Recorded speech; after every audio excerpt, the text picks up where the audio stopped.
मेरा नाम है नागेश वेलादी, प्राथमिक शाला इरपागुट्टा। 2019 से मैं शिक्षा दूत में कार्य करता हूँ। 2023 से महेश कुड़ियम को हम लोग 2023 में उसको रखे हैं रसोई में। तो रसोई का 2023 से आज तक का अप्रैल ये महीना काम करता था। 2023 से 2025 25 अप्रैल तक का वही जो है यहाँ का रसोइया का काम करता था। हाँ। नमस्कार दोस्तों, जय जोहार।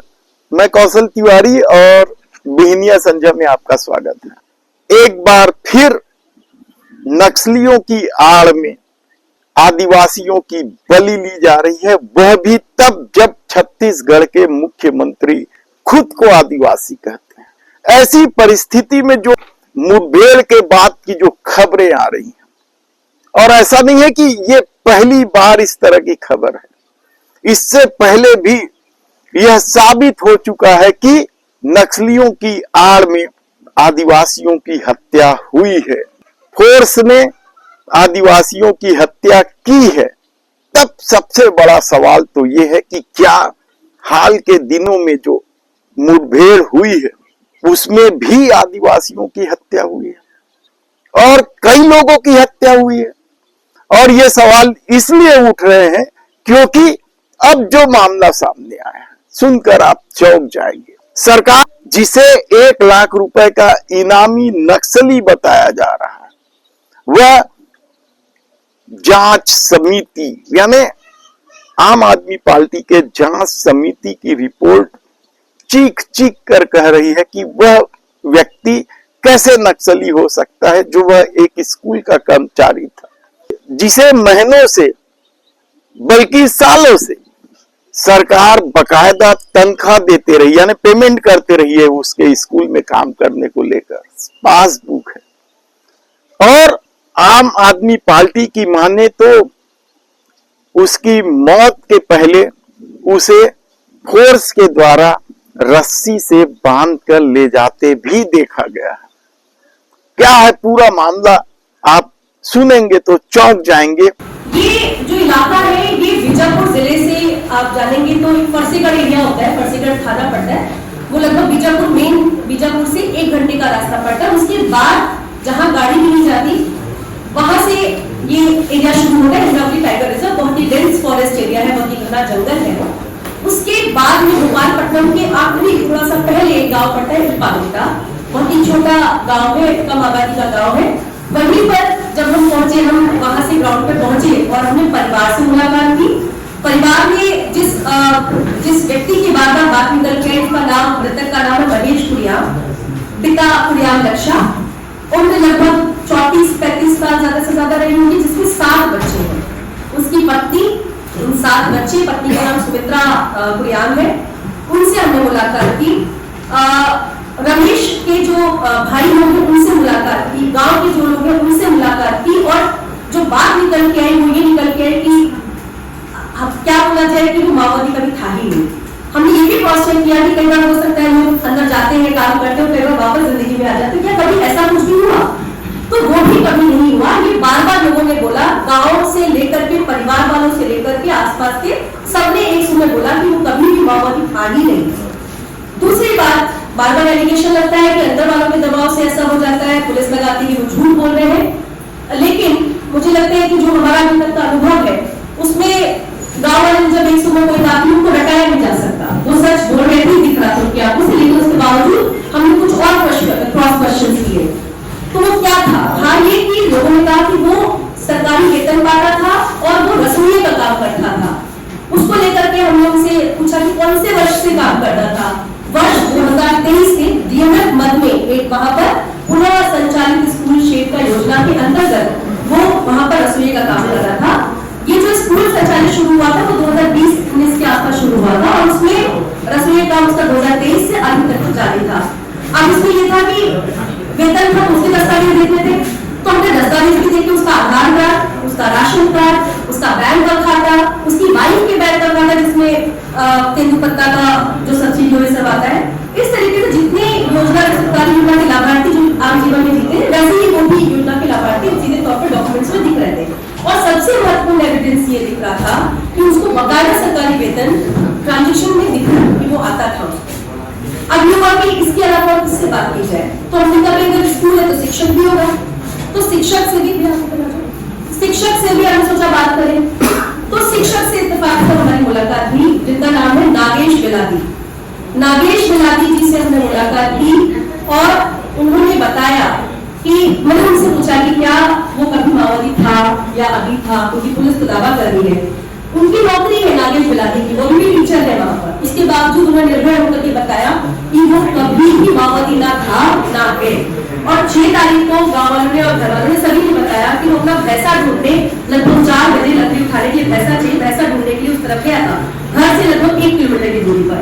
और अचानक से गोली उसके बाद रहने लगी। गाँव वालों को पता है कि फायरिंग स्टार्ट की, मुठभेड़ बड़ी संख्या में फोर्स वहां की और वो वापस नहीं आया।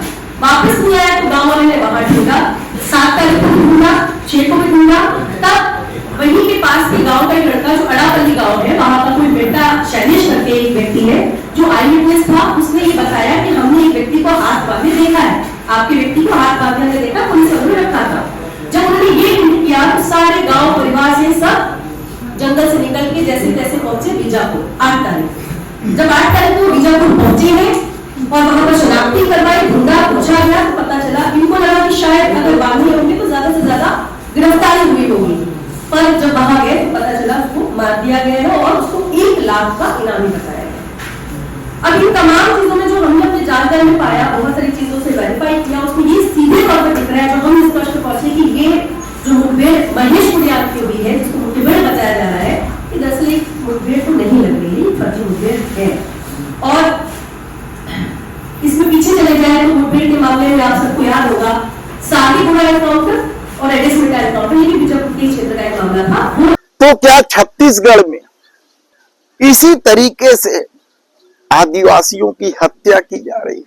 हमारे सामने में एक केस आया था और उसकी जांच हुई, वो केस चला और रिपोर्ट सामने है आप सबके बीच में कि वो भी एक फेक एनकाउंटर जज ने भी माना था, जस्टिस ने भी माना था और बोला गया था कि इसमें निर्दोष आदिवासी ग्रामीण माने गए हैं, माओवादी नहीं था। तो हमारा बस ये था कि हमने तो अपना कर लिया, लेकिन इन्वेस्टिगेशन एजेंसी जिस लोकतंत्र में हम रहते हैं, जिस देश में हम रहते हैं, वहां पर पावर है तो आपके पास है। तो हम लोगों ने यही डिमांड, वहां पर हमने एसपी से मिलना चाहा, कलेक्टर से मिलना चाहा, सैटरडे संडे का समय था, मुलाकात की, लेकिन एसपी के पास हमने चिट्ठी भी दी और उन्होंने डीएसपी हेडक्वार्टर से अपने एक प्रतिनिधि को भेजा था, वहां पर हमने ज्ञापन भी दिया जो हमने अपना पाया है निष्कर्ष में। और इसके बाद हम जब जगदलपुर पहुंचे तो हमने आईजी साहब से मुलाकात की, हमने उनको ये दोनों चीजों एसपी स्तर पे भी और यहाँ पर भी अवगत कराया कि ऐसी ऐसी बात है सर। दूसरी तीसरी बात, 7 बच्चे हैं, पहला जो उसका सबसे बड़ा बच्चा है उसकी उम्र लगभग 12 वर्ष के आसपास, और जो सबसे आखिरी बच्चा है वो अभी नामकरण भी नहीं हुआ है, मात्र 6 माह भी पूरा नहीं हुआ है, जहाँ तक नामकरण नहीं हुआ है, उसकी पूरी प्रक्रिया होगी, 6 माह का बच्चा है। तो इन दोनों के बीच के जो बच्चे हैं, सबसे छोटा और सबसे बड़े के बीच में जितने बच्चे हैं, सब में 1 वर्ष 2 वर्ष इतना ही गैप है, बहुत छोटे छोटे बच्चे हैं। तो हमने जाकर के आईजी साहब और एसपी साहब को भी यही बोला है कि देखिए निष्पक्ष जांच करिए, उसके अलावा जांच तो होती ही रहेगी, जांच तो आप पहले भी हुई है, लेकिन सबसे महत्वपूर्ण चीज है 7 बच्चे हैं, क्योंकि गाँव वालों से भी जब हमने पूछा कि आप क्या चाहते हैं, उन्होंने कहा हम न्याय चाहते हैं। मैंने कैसा न्याय चाहते हैं, तो कह रहे थे जो भी करें कार्रवाई करें, उसके अलावा मुआवजा और नौकरी की मांग गाँव वालों की तरफ से, परिवार वालों की तरफ से बोली गई है, और उसी का हम समर्थन करते हुए हमने भी वो मांग जो संबंधित अधिकारी थे उनके समक्ष रखी है। और तीसरी हमने मांग जो रखी वो ये रखी कि निष्पक्ष जांच होने के लिए एक न्यायिक जांच आयोग का गठन इसमें होना बहुत जरूरी है, क्योंकि उन्होंने हमको बोला कि मजिस्ट्रेट इंक्वायरी तो होती है होगी, तो मजिस्ट्रेट इंक्वायरी एक रूटीन इंक्वायरी है जो किसी भी मारने पर होती है, लेकिन निष्पक्ष जांच अगर आपको करना है तो जिस तरीके से रमन सिंह की सरकार के समय में ही आपको याद होगा साकीगुड़ा एडिसमेटा का जो किस्सा हुआ, उसमें भी उस सरकार में भी डीजीपी की सरकार थी और तब भी एक न्यायिक जांच आयोग का गठन हुआ था। अगर उसमें हो सकता है तो उसमें क्यों नहीं हो सकता?